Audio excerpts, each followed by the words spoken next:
எல்லாருக்குமே அழைப்பு கொடுக்குறாங்க, எல்லாருமே ஒரு நெருடலோ ஒத்துக்கிறாங்க அப்படின்னு சொல்லி சொல்கிறாங்க.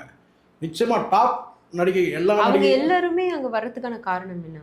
இவங்க வர வைக்கிறாங்க. பணம் தானே அங்கே காரணம். ஒரு நிகழ்ச்சிக்கு கூப்பிடும்போது நீங்கள் பணம் கொடுத்து கூப்பிட்றாங்கன்னு கேட்டால், சினிமாவில் சான்ஸே நடித்தாலே அவங்களுக்கு வந்து பார்த்தீங்கன்னா 1 கோடி 2 கோடின்னு கேட்டால் 5 கோடி கொடுத்தா வரமாட்டாங்களா?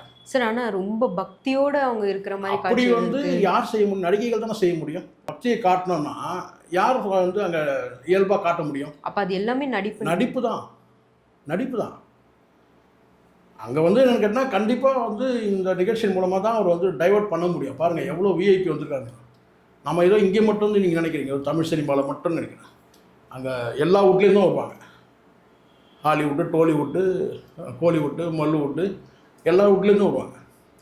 அப்போது வந்து எல்லோரும் வரும்போது கேட்டால் இங்கே மீடியா டைவர்ஷன்றது அதுதானே. நம்ம மீடியாலாம் என்ன செய்யும்? ஒரு துணி கடைக்கு நடிகை பண்ணல ஓடுவாங்க, பின்னாடியே ஓடுவாங்க இல்லையா? அப்படி கேட்டால் எல்லா மீடியாவும் வந்து பார்த்திங்கன்னா அவங்கள வந்து ஃபோக்கஸ் பண்ணும் நடிகைகளை.